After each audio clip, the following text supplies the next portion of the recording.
Donald and his sycophants, minions, and allies have never been about governing. One, they don't know how to do it. And two, even if they did, they're not interested in it. What they are interested in is using their power to punish people who don't agree with them or who don't support them. If you step out of line at all, no matter how loyal you may have been up until that point, they're going to come for you. And this doesn't just include political opponents, it's students, it's lawmakers, it's veterans, people you would not expect to be among those who are right now most at risk from the Trump regime. This week, we are seeing all of this play out in three major ways. The illegal arrest of a Columbia graduate because he dared to protest against Donald's closest ally. The political attack on Representative Thomas Massie for refusing to fall in line with Trump's budget plan. For context, Massie is a Republican. And Elon Musk's targeting of Senator Mark Kelly for Kelly's daring to speak publicly about his support of Ukraine, our ally, at a time when the United States is extorting Ukraine in the context of its vulnerability in order to pressure it into a minerals deal that will give Ukraine zero guarantee of safety assurances while handing over hundreds of millions of dollars in natural resources. So, what is all of this about? What are all these power plays about? What is all this deflection and overcompensation and projection about? Where does this grievance come from? It cannot simply be explained by the fact that these are very fragile men who have much more power than they should ever have been allowed to have. So let's start with Mahmoud Khalil. On Saturday, March 8th, the Trump regime attempted to deport him. Again, he's a Columbia University graduate and a green card holder, which is to say, a lawful permanent resident of the United States of America.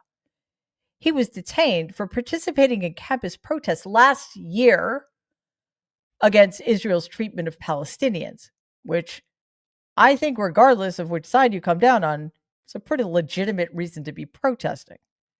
These protests, which have made a resurgence on college campuses and beyond in the wake of Donald's incendiary comments about Gaza, during which he has said that he is setting his sights on the Palestinian territory, a land to which he has no rights and no claims, and explaining in great detail that his goal is to turn the Gaza Strip into a beach resort, which would almost certainly permanently displace the Palestinian people.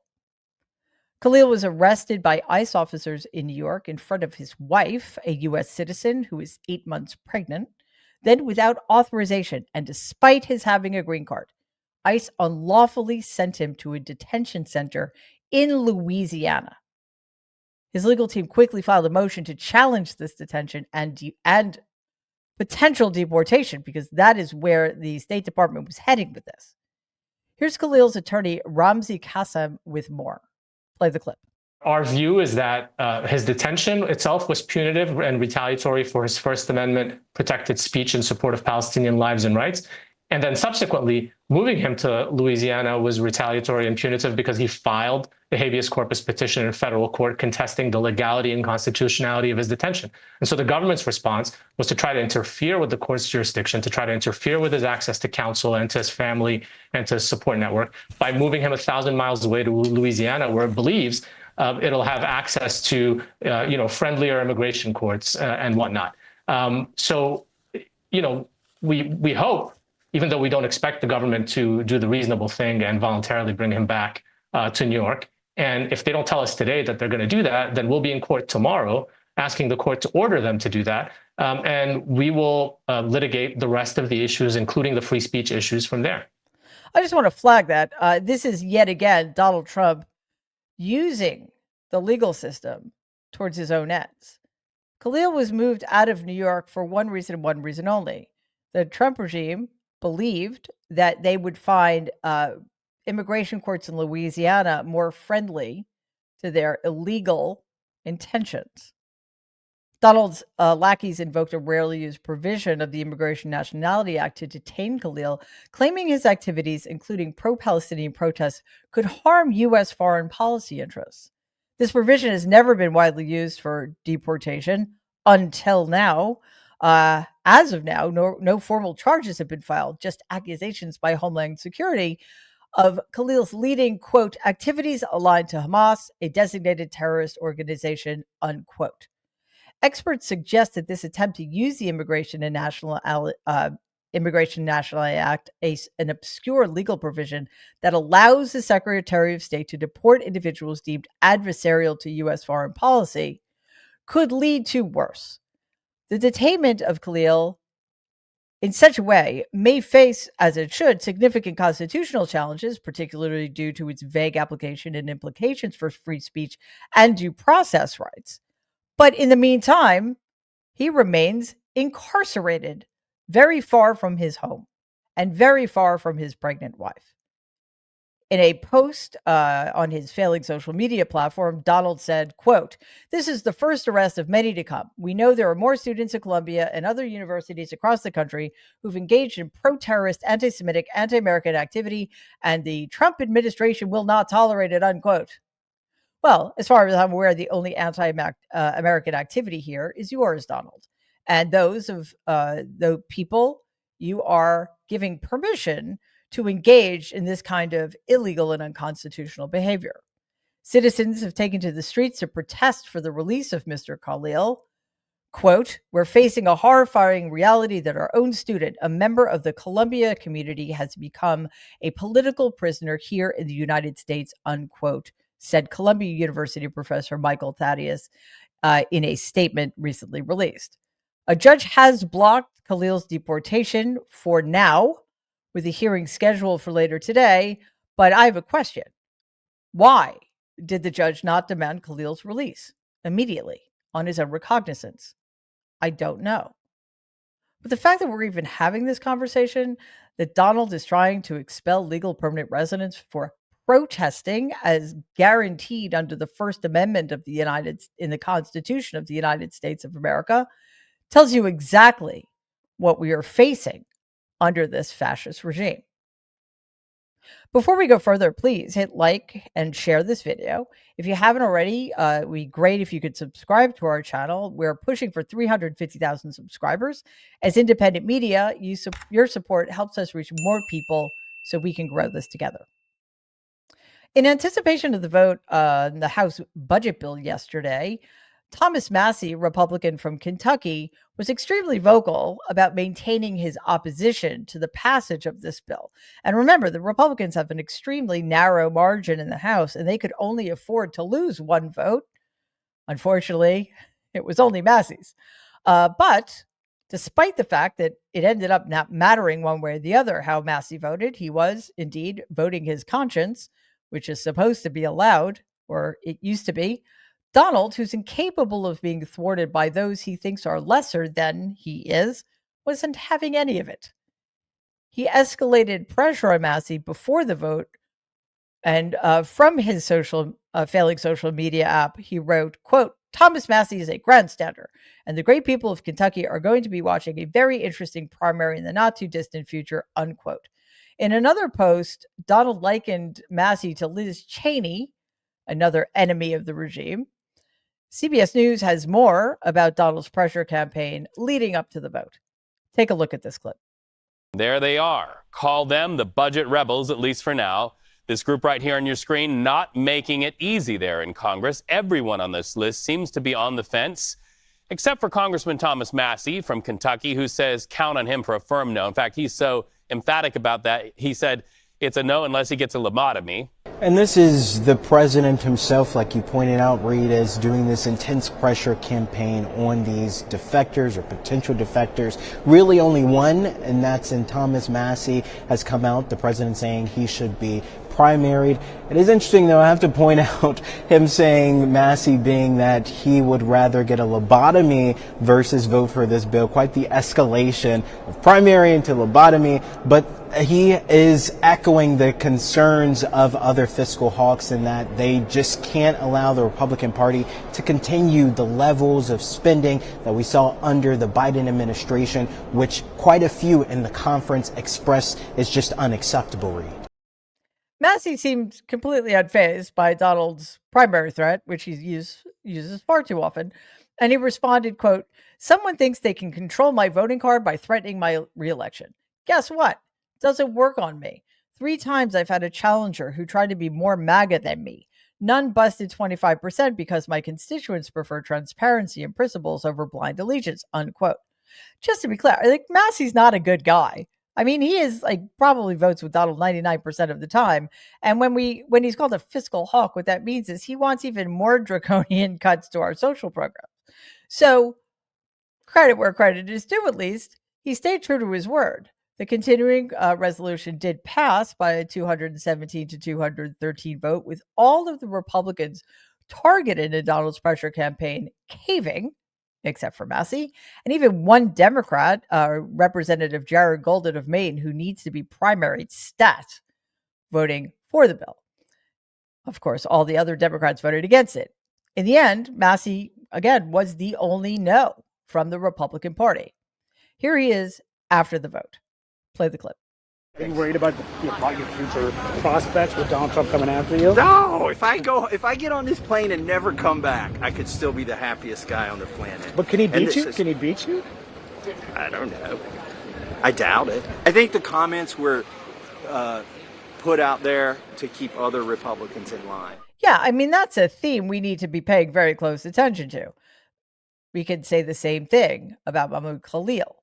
It is not necessarily about him, or it is not only about him. It is about striking fear into the hearts of other people who would dare protest dear leader, or the policies dear leader thinks he believes in, or his allies, or, the people who are helping him get rich.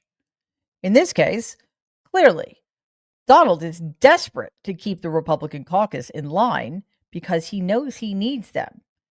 And he also knows that, for the most part, the only way that's going to happen is if he figures out ways to threaten them, either with mean tweets, because that still seems to have a big impact on a lot of these cowards, or heavily funded primary threats by Elon Musk, because what's becoming more and more clear is that these people, these Republicans, care about nothing more than their own personal power.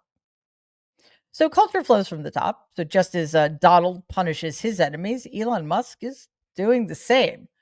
This week, Democratic Senator Mark Kelly visited Ukraine to support its defense against Russia's invasion.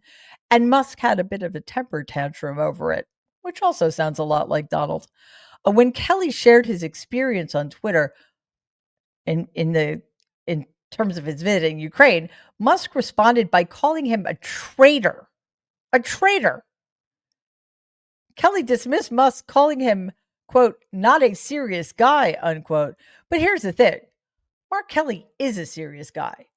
He's a retired U.S. Navy captain and a combat pilot with 5,000 plus flight hours and 39 combat missions flown in Operation Desert Storm. As a NASA astronaut, he flew 4 space missions, spending over 50 days in space. Most notably, he commanded Space Shuttle Endeavour's final flight in 2011 before retiring. Here's Senator Kelly on the Rachel Maddow Show Monday night, calling out Musk for what he really is. When I was 22 years old, before getting sworn into the Navy, or as I was getting sworn in to the United States Navy, I swore an oath to our Constitution to protect and defend the Constitution. I have lived that oath my entire life. I flew in combat in the first Gulf War.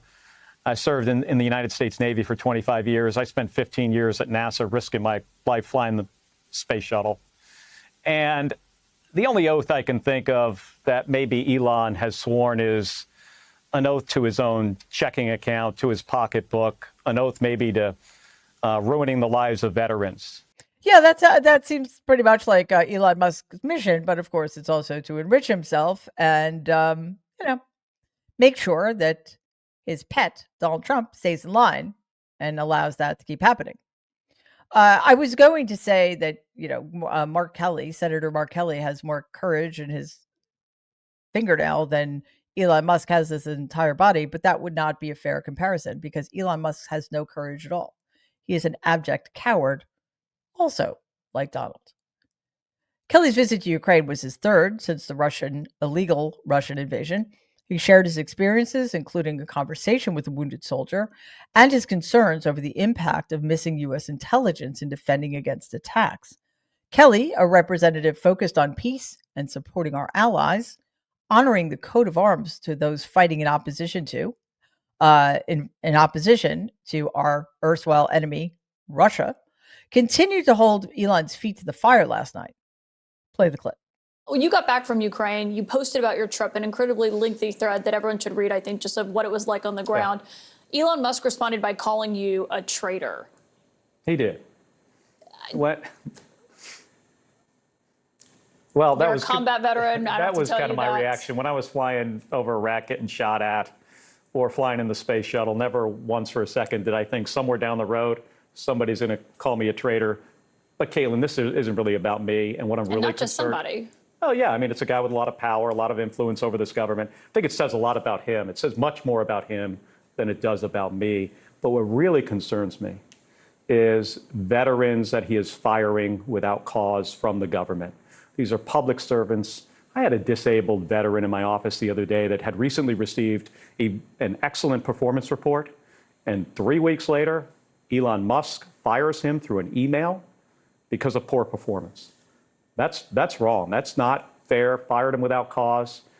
It has ruined his life. And there are 6,000 veterans just like him. We also saw Todd Young and Lindsey Graham pushed back on what Elon Musk had to say, calling you a traitor. Are you surprised that you haven't heard from more Senate Republicans, more of your colleagues? I've heard from them in the Armed Services Committee in the ante room today. What did they say to you? Well, we're kind of joking about it. People are. I got to be careful what I say, in public about what my Republican colleagues say. But we were talking about what he said about me, and it was. It would have been interesting for you to watch if you were in there. Should it surprise us that Elon Musk doesn't understand real service or what it means to pledge an oath to the United States Constitution? No, because he's never served anybody but himself, and because he is essentially running our government without any authority, without having been elected or confirmed or anything else, quite frankly, he's never had to take an oath. And even if he did, like Donald, he would betray it every moment he breathed. So why go after somebody like Mark Kelly? Well, because they have contempt, he and Donald, because we know how Donald has treated veterans and we know how his regime is continuing to treat them horribly. They don't honor anything. They don't understand honor. They don't understand what it means to sacrifice oneself for a greater cause, because both of them, in very different ways, believe that they are themselves the greatest cause. Now, as we know, very few people in my family served their country. In fact, only one did, and that was my dad, Freddie. He was a second lieutenant in the National Guard. He did ROTC in college, and after he graduated, he became a second lieutenant. He loved it, and he was proud of his service. But nobody else in my family was. It was considered a waste of time. It was considered meaningless, and it interfered with the real things that made you a man, like making lots of money in real estate. So eventually, that pride was completely buried in my father. Now, he was in the National Guard before I was born. I don't know the exact dates, but somewhere around 1960 to 1964. I was born a year later.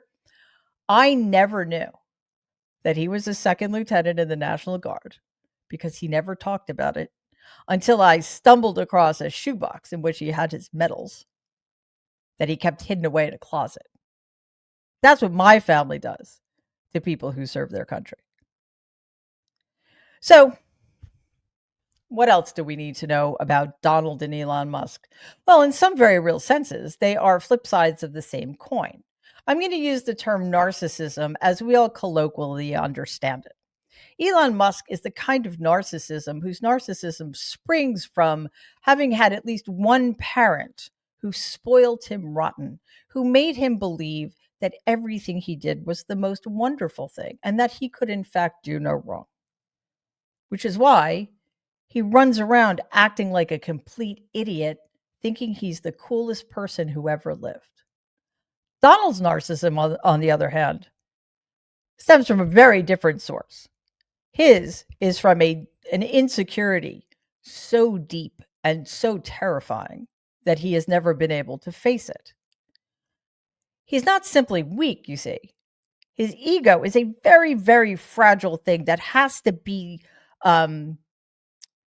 bolstered at every moment because he knows, unconsciously to be sure, but in a very deep way, that he is nothing, that he is worth nothing, and that he indeed has no self-worth at all. So, as a very young child, Donald suffered from serious emotional and psychological deprivations, which made it extremely difficult and in the long run actually impossible for him to have any of his emotional needs met at all. So he became very adept at acting as though he didn't have any. However, that is no way to live. That is no way to be a child, and that is no way to go through life. So in place of those needs, he developed an extremely deep grievance, and we see this play out constantly. Everything is unfair to him. We hear him say this all the time. It's so unfair. Woe is me. Oh my goodness. Literally the most privileged person on the planet. Just nothing ever seems to break his way, except everything. So what is that about? Well, Donald's skill for deflecting responsibility while projecting blame onto others comes straight out of my grandfather's playbook. And this again is in large part because of his deep-seated insecurities that stem from his knowledge that he has no real-world skills, that he isn't good at anything, that he has earned absolutely nothing. And again, that idea terrifies him so much that he will do anything in his power to keep such knowledge from himself or from all of us as well. And all of that has created in him a black hole of need, so powerful that it constantly requires the light of compliments and 100% adherence to whatever he requires. The problem is this: that light of compliments, that light of so-called love, that light of obeisance, that light of abject loyalty to him disappears as soon as he's soaked it in. Why? Because nothing will ever be enough to make up for what he has always lacked. So he keeps trying to draw people in. If he can get you to assent to even the most seemingly insignificant thing, he has power over you. Then he makes his vulnerabilities and his insecurities your responsibility. You have to assuage them, no matter what. How? By being cruel to people he wants you to be cruel to. By doing things on his behalf that you would never, ever have imagined you would be capable of doing. Because failing to take care of him in that way leaves a vacuum that is unbearable for him to take. If you're somebody who cares about his approval, I'm not going to say cares about him because nobody cares about him. But if you're somebody who cares about his approval, or you're somebody who needs to be in proximity to his power, you will say anything to retain it. And he will make you know, he will make sure that you know that he has suffered mightily. And if you aren't doing everything you can to alleviate that suffering, you should suffer too. And trust me, all of us are going to. Please take a second and like and share this video. Be awesome if you could subscribe to the channel. If you're listening to us in podcast form, please follow us and give the show a 5-star rating because it really does help other people find our content. Thanks.